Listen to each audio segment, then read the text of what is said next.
Նրա անկրկնելի բարիտոնը ժամանակին հնչում էր աշխարհի լավագույն օպերային թատրոններում, իսկ երբ երգչի կարիերան ավարտեց, դարձավ իմպրեսարիո ու օգնում է նոր օպերային աստղերի կայացմանը։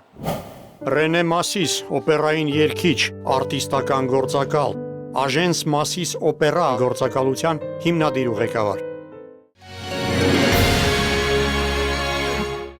Պարոն Ռենե, Մասիսը ձեր ազգանունն է, թե կեղծանունը։ Շատ յուրին ջենզի համար հայերեն խոսիլ, եթե կպապակիկ անգլերեն խոսիլ։ Ոչ,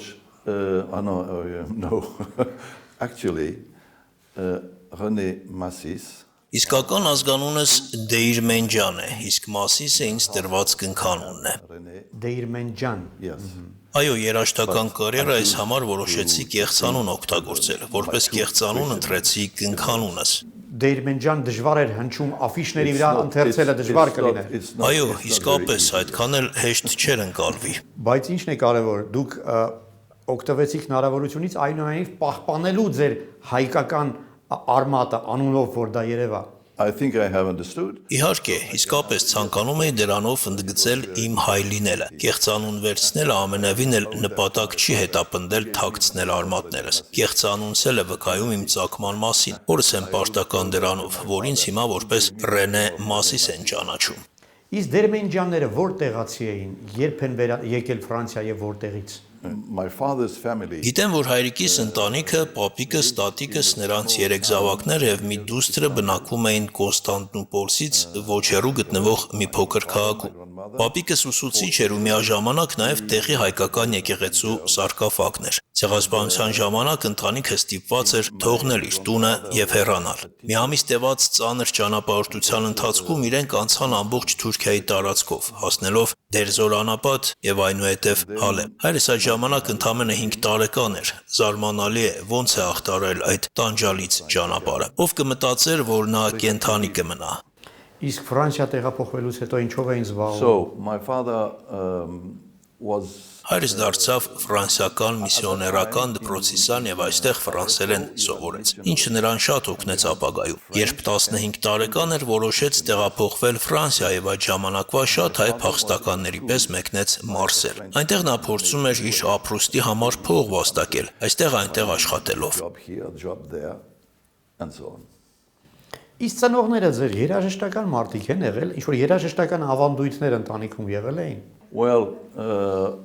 Հայրս բավականին լավ տենոր էր, իսկ պապիկս, ինչպես արդեն ասացի, եկեղեցում սարկաֆագ էր, այսինքն նաև երգում էր։ Մայրս շատ լավ էր երգում, իր ձայնը կյանքիս ընթացքում իմ լսած 4 ամենագեղեցիկ ձայներից մեկն էր, բայց մայրս, երբ երիտասարդ էր, երաժշտությամբ մասնագիտորեն զբաղվելու հնարավորություն չէր ունեցել, երբ առաջին անգամ փորձեց երգելու դասեր վերցնել, 55 տարեկան էր։ Իսկ դուք երբ սկսեցիք երգել։ Oh, it's a strange story. Օ, դա մի տարօրինակ պատմություն է, հայրս եւ մայրս շատ էին սիրում օպերա եւ տանը ունեին Շալյապին եւ Կարուզոյի օպերաներով հին ձայնասկավառակներ։ Մեզ արգելվում էր ձեռք տալ այդ սկավառակներին, քանի որ փոքր էինք։ Բայց ես միևնույն է դրանք միացնում էի եւ մեկը մյուսի հետևից շարունակ լսում էի։ Իհարկե ծնողներս չգիտեին դրա մասին։ Երևի թե դրանից ոգեշնչված արդեն 12 տարեկանում որոշեցի, որ ուզում եմ երգիչ դառնալ։ Ռենե Մասիսը վոկալ արվեստը սովորել է Լիոնի ազգային կոնսերվատորիայում։ Այնուհետ նա 7 տարի շարունակ կատարելագործում էր իր բելկանտոյի տեխնիկան ու յուրացնում իտալական երգացանկը Միլանում։ Այդ տարիները վճռորոշ եղան երիտասարդ արտիստի կայացման հարցում։ Ֆրանսիա Մասիսը վերադարձավ արդեն լինելով պահանջված երգիչ։ Օպերային բեմում իր գործունեության 28 տարիների ընթացքում մեր հայրենակիցը երգել է աշխարհի առաջատար հարթակներում՝ Միլանի Լա Սկալայում ու Հռոմի օպերայից մինչև Գլայնբորնի փառատոն ու Բարսելոնի Լիսեո թատրոն։ Իր վոկալ կարիերայի ընթացքում նա ելույթներ է ունեցել եվրոպական ավելի քան 5 տասնյակ թատրոններում։ Երաժշտական քննադատները նրան դասում էին ֆրանսիական օպերայի լավագույն տենորների շարքին, հատուկ նշելով նրա դրամատիկական տաղանդը։ Ավարտելով երգչի կարիերան, Ռենե Մասիսը չլքեց արվեստի աշխարհը։ Նա 5 տարի շարունակ եղել է Լոնդոնի ազգային օպերայի գեղարվեստական ղեկավարն ու քասթինգ տնօրենը։ Միաժամանակ հանդես էր գալիս որպես խորհրդատու, օգնելով երիտասարդ երգիչների կարիերայի կայացմանը։ Նրան մինչ օրս հաճախ են հրավիրում հեղինակավոր մրցույթների ժյուրիի կազմ։ Վերջին 20 տարիների ընթացքում երաժիշտը զարգացնում է արտիստական գործակալի իր կարիերան։ Ձեզ վաղ թե վիճակվել երգելու աշխարհի ամենահեղինակավոր բեմահարթակներում։ Որ բեմն է, որ իսկապես առանձնանում է եւ ձեզ համար ավելի շատ է հիշվել։ I had the opportunity, the chance to sing in La Scala. Երևի թե ամենաշատը տպավորված էի Միլանի Լա Սկալա օպերային թատրոնով ու այնտեղի հանդիսատեսի գնահատականով։ Այդ թատրոնի բեմ բարձրանալու հնարավորությունը ինձ համար մեծագույն պատիվ էր, քանի որ այն ժամանակ ես դեռ հայտնի չէի։ Wonderful, yes. Այդ բարձաբանեք, ինչն է այդտեղ որ առանձնանում է։ Հանդիսատեսն է ուրիշ, թե բեմը հատուկ ինչ-որ մագիա ունի, էներգետիկա ունի։ I don't know. It's Միլանի Լա Սկալան շատ հայտնի թատրոն է, կարող եմ ասել աշխարհի ամենահայտնի օպերային թատրոնն է, բայց դժվարանում եմ ասել, թե կոնկրետ ինչն է իր մեջ առանձնահատուկ։ Ամեն արտիստի համար երևի թե դա մի յուրահատուկ բաղադրիչ է, նայած ում կհարցնեք։ especially why it is. Պարոն Ռենե, իսկ հայկական երաժշտություն երբևէ կատարել եք։ As I was very young, Օպերային կարիերայիս ընթացքում ոչ, սակայն երբ պատանի էի, հաճախ երգում էի Լիոնի հայ համայնքի կազմակերպած բարեգործական համերգներին։ Այդ համերգները ծնողներս էին կազմակերպում։ Բեմում կատարում էի Կիլիկյան, Հովարեքը, Անտունին, Քելեն ու Կոմիտասի տարբեր ստեղծագործություններ։ Պարոն Ռենե, դուք աշխարհով մեկ երգել եք, բայց երբեք առիթ չեք ունեցել Հայաստանում հանդես գալու, հա։ Ինչն էր պատճառը։ Այդ ժամանակ դեռ երկաթե վարագույր եկար եւ մշակութային կապերը Հայաստանի, խորհրդային Հայաստանի եւ Ֆրանսիայի միջև այդքան ակտիվ չէին։ it's one of the reasons. Այո, դա պատճառներից մեկն էր։ 70-ականներից մինչև 90-ականների սկիզբը երկաթե վարագույրի պատճառով շատ բարդ էր Հայաստանի հետ կապի մեջ մտնել։ Եվ ես էլ ցավոք բավարար չափ ներգրաված չէի հայկական հասարակության կյանքին։ Խորհրդային Հայաստանում ինձ քչերն էին ճանաչում։ Կարծում եմ մշակույթի նախարարության պաշտոնյաների համար ես հետաքրքրություն ներկայացնող արտիստ չէի, այսպես ասած։ Ուղղակի չստացվեց։ Թե ուսում եմ դեռ եթե ոչ երգելու, ապա ամենայն դեպս շրջելու առիթ կունենաք հայրենիքում, մտադրություն ունեք։ Oh, I already had the opportunity to travel. I was Իրականում արդեն 2 անգամ եղել եմ։ yes. Եղել եք But Հայաստանում։ as a tourist, yes, of course. I was as a tourist in 2000. Բայց որպես զբոսաշրջիկ։ Առաջին անգամ եկա Հայաստան 2005-ին եւ շրջագայեցի ողջ երկրով։ Կնոջս հետ էի գնացել այնտեղ։ Ինձ գերմանուհի է։ Նա հայ տաղանդաշատ երգչուհի Ռուզան Մանթաշյանի դասախոսն է եղել։ Կարելի է ասել, որ Ռուզանի հետ կնոջս շնորհիվ եմ ծանոթացել։ Իսկ 2018-ին Հայաստան եկանք այլ գեղեցիկ առիթով հրավիրված էինք Ռուզանի հրաշալի հարսանիքին։ Այդ տարի նաեւ Արցախ այցելեցինք։ Եղանք Ստեփանակերտում եւ այլ վայրերում։ Շատ ուրախ եմ, որ ունեցել եմ այդ հնարավորությունը ու շատ տխուր եմ, որ այդ հնարավորությունը այլևս չեմ ունենա։ Պարոն Ռենե, ձեր երգչի կարիերան ավարտելուց հետո դուք Լիոնի օպերայում գեղարվեստական ղեկավար եք մի քանի տարի, հա։ Այո։ Բայց դրա համար անհրաժեշտ են նաև այլ ունակություններ։ Ցանկացած երգիչ չէ, որ կկարողանա ղեկավարել օպերային թատրոն, այն էլ Լիոնի թատրոնի պես մեծ եւ հեղինակավոր թատրոն։ I understand your question. Հասկանում եմ ինչ նկատի ունեք, պետք է ասեմ, որ կազմակերպչական աշխատանքների հանդեպ միշտ հետաքրքրություն եմ ունեցել։ Դա իմ բնավորության մի մասն է եղել։ Դեռ երիտասարդ տարիքից ինքս ինձ խոստացել էի, որ երբ ավարտեմ երգչի կարիերան, ոչ մի դեպքում չպետք է հեռանամ այս ոլորտից։ Երգիչներից շատերը իրենց կարիերան ավարտելուց հետո սկսում են վոկալի դասեր տալ, բայց ես չէի ցանկանում սահմանափակվել միայն դրանով։ Ես կարող էի դասավանդել, սակայն ինձ դա չէր հետաքրքրում։ Ուզում էի, որ աշխատանքս կապված լիներ թատրոնի հետ եւ բարեբախտաբար Լիոնում ունեցա այդպիսի արժեքավոր հնարավորություն։ 6 տարի աշխատեցի օպերային թատրոնում որպես գեղարվեստական ղեկավար։ Լիոնի թատրոնում աշխատանքիս ընթացքում հնարավորություն ունեցա նաեւ մի քանի հայազգի երաժիշտներին ներգրավել այս ոլորտ։ Այդպես աշխատեցի Լիոն ժամանած Բարսեղ Թումանյանի հետ, ով պետք է կատարեր Գունոյի Ֆաուստ օպերայում Մեֆիստոֆելի դերը։ Իր մոտ այդ դերը շատ լավ էր ստացվել։ Այդ տարիներին արդեն սկսեցիք մտածել սեփական արտիստական գործակալություն ունենալու հնարավորության մասին։ No. It happened when for Ոչ, այդ միտքը մոտս առաջացավ, երբ որոշ պատճառներով պետք է դադարեցնեի աշխատանքս Լիոնի օպերայում։ Անձնական կյանքում տեղի ունեցած փոփոխությունների պատճառով աշխատանքի այլ տարբերակներ սկսեցի դիտարկել։ Այդ ժամանակ կինս դասախոսում էր Ֆրանկֆուրտի կոնսերվատորիայում, որտեղ էլ հանդիպել էր Ռուզանի հետ։ Նա տաղանդավոր սկսնակ երգչուհի էր։ Ես սկսեցի մտածել, ինչպես կարող եմ օգնել նրան։ Այդպես սկսեցի գործակալական աշխատանքս, որով զբաղվում եմ մինչ օրս։ Երբ դուք դեռ երգչի կարիերան եք զարգացնում, ունեիք գործակալ։ I don't say that it's impossible, but it's very Իհարկե, անպայման, օպերային երգչի կարիերայում շատ դժվար է առաջ շարժվել առանց գործակալի օգնության։ Օպերայի ռեժիսորները սովորաբար շատ զբաղված են եւ ներգրաված չեն լինում երգիչների քաստինգի գործընթացի մեջ։ Այդ գործում նրանց փոխարինում են գործակալները։ Գուցե որոշ երաժիշտներ ինքնուրույն են փորձում կապ պահել ռեժիսորների հետ եւ դիմել դերերի համար, սակայն դա հեշտ չէ ու գնալով ավելի բարդ է դառնում։ and it was already difficult. Պես կարծրատիպ կա, թե գործակալները օգտվում են արտիստներից եւ ստանում են իրենցից այն, ինչը իրականում արտիստին պետք է որ պատկանի։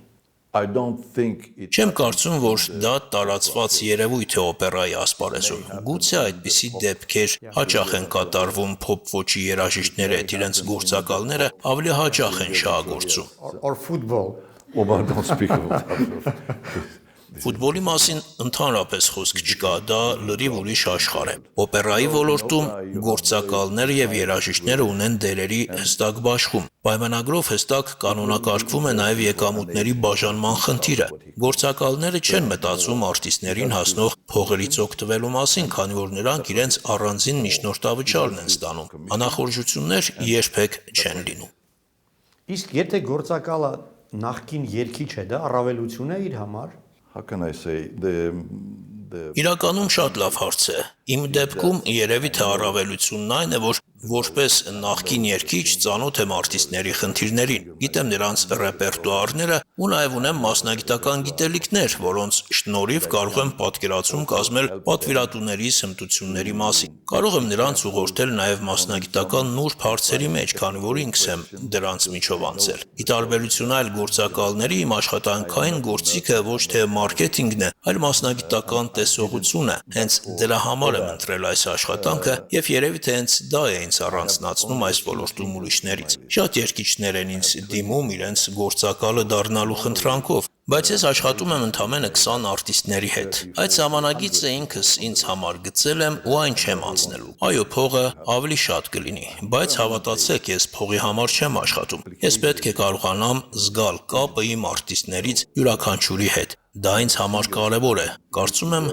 նրանք էլ են դա արժևորում։ Այդ ինչն է մտնում գործակալի պարտականությունների մեջ, ինչով է նա զբաղվում։ principally to find job for the singer. Ըստ էության մեր գործը երգիչներին աշխատանքով ապահովելն է, նրանց համար հնարավորություններ գտնելը։ Սակայն իմ դեպքում դրանից բացի ես նաև օգնում եմ արտիստներին իրենց օպերային դերերի հետ կապված հարցերով։ Ինձ դուր է գալիս ուղղորդել նրանց, օգնել հաղթահարել դերերի բարդությունները։ Այստեղ է որ ձեր երգչի փորձը օգտակար է։ Absolutely. And the singers Միանշանակ, եւ կարծում եմ երգիչներն էլ են դա գնահատում։ Ինձ դիմելիս գիտակցում են, որ լավ գիտեմ այս ոլորտը եւ իրենց գործը։ Ունեցել եմ հաճախորդներից թվում բարիտոններ, որոնք օպերայում կատարում էին հենց այն դերերը, որոնք ժամանակին ես էի կատարում։ Ես հաճույքով կիսվում էի նրանց հետ իմ փորձով եւ խորհուրդներով։ Պարոն Ռենե, ինչով է տարբերվում գործակալի ու իմպրեսարիոյի պարտականությունները։ Impresario Իրականում իմպրեսարիո մասնագիտությունը այլևս գոյություն չունի։ 100 տարի առաջ նրանք պատասխանատու էին թատրոնների համար օպերայի երգիչների ամբողջական ցանկը կազմելու համար։ Նրանք ունեին իրենց սեփական ցանկերը եւ աշխատում էին հենց թատրոնների պատվերով, ինչի պատճառով իրենց աշխատանքը շատ հստակ էր։ Ի տարբերություն դրա այժմ գործակալները աշխատում են տարբեր արտիստների եւ թատրոնների հետ եւ դժբախտաբար ես կասեի զրկված են որոշումներ կայացնելու արտոնություններից։ Չենք կարող ասել, ուրեմն դուք Տիկին Մանթաշյան կվերցնեք այս դերը, իսկ ձեզ, պարոն Բավեյան, ես կտամ այս դերը։ Երբ ստեղծեցիք ձեր գործակալությունը։ It's about quite 19 տարի առաջ 15 years ago now. Ռենե Մասիսը ճանաչված է որպես Եվրոպայի ամենահարգված օպերային գործակալներից մեկը։ Նա իր արտիստական գործակալությունը հիմնադրել էր 2006 թվականին։ Agence Massis Opera ընկերությունը գտնվում է Փարիզում, սակայն ներկայացնում է իր հաճախորդների շահերը 4 մայրցամաքներում։ Գործակալությունն աջակցում է օպերային երգիչների կարիերային, կազմակերպելով նրանց հրավերները առաջատար թատրոնների ու համերգային ընկերությունների կողմից։ Ունենալով բեմի երկու կողմերից աշխատելու եզակի փորձ, Ռենե Մասիսը անձամբ է խորհրդատվություններ տրամադրում արտիստներին, այդ թվում երգացանկի ընտրության հարցում։ Այժմ գործակալության արտիստների ցանկում կա 26 տաղանդավոր կատարող, 8 սոպրանո, 5 մեծոսոպրանո, 2 ալտ, 3 տենոր, 5 բարիտոն ու 2 բաս։ Հաճախորդների թվում են մեր հայրենակիցներ Ռուզան Մանթաշյանն ու Գուրգեն Բավեյանը։ Ինչից էիք սկսել, ինչ էր պետք դրա համար հիմնադրելու համար։ Because I finished Ինչպես ասացի, կարիերաս ավարտելուց հետո չէի ուզում դառնալ ուսուցիչ, փնտրում էի պրակտիկ գործ, որ ավելի ուղիղ կապված լիներ օպերայի հետ։ Ընկերներիցս մի քանիսը այդ ժամանակ աշխատում էին ֆրանսիական թատրոններում, եւ ես իրենց հարցրեցի, արդյոք Ֆրանսիայում նոր գործակալի կարիք կա։ Իրենք պատասխանեցին, որ այո, այդպես սկսեցի գործակալի իմ գործը։ Ինչ թիմ ունեք, ովքեր են ձեզ հետ աշխատում։ I have two people. Երկիշների հետ աշխատելու մակարդակում ես միայնակ եմ ամեն ինչ անում, նաև հաշվի առնելով, որ դա հեղինակային գործ է, քանի որ ցանկս մեծ չէ, հասցնում եմ բոլորի հետ անհատապես աշխատել, բայց ադմինիստրատիվ եւ այլ հարցերով ինձ օգնում են գործընկերներս, ունեմ փոքրիկ թիմ։ Հետաքրքիր է, որ ձեր այդ սահմանափակ ցուցակում հաճախորդների քիչ չեն մեր հայրենակիցները։ Եվ Ռուզանա Մանթաշյան, եւ Գուրգենը Բավեյան։ Two of them. Այո, առայժմ երկուսն են, նկատի ունեք ավելի շատ կարող են լինել։ Դե տաղանդավոր հայեր ավելի շատ են։ Yes, of course, you have a lot. Now Այո, միանշանակ եւ դա ինձ հիացնում է, տաղանդավոր հայ երգիչներ կան աշխարհով մեկ, հատկապես սոպրանոներ։ Առնվազն 15 հայ սոպրանոների եմ ճանաչում, ովքեր համաշխարհային բեմերում են հանդես գալիս։ Նրանց բոլորին բրավո եմ ասում։ I say bravo to all of them.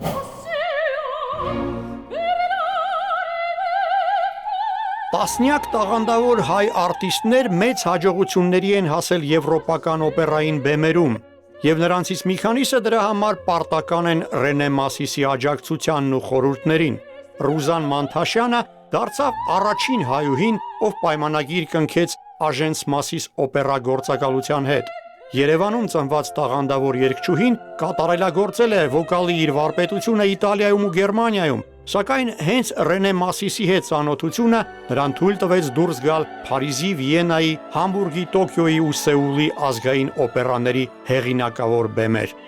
Հայտնի բարիտոն Գուրգեն Բավեյանը նույնպես օգտվում է Agence Massis օպերա գործակալության աջակցությունից ու հովանավորությունից։ Այս համագործակցությունը կարևոր փուլ դարձավ նրա միջազգային կարիերայում։ Գործակալության արդյունավետ մենեջմենթի շնորհիվ Բավեյանը հայտնի դարձավ Եվրոպայում ու ձեռք բերեց իտալական բելկանտո երկացանկի վարպետի համբավ։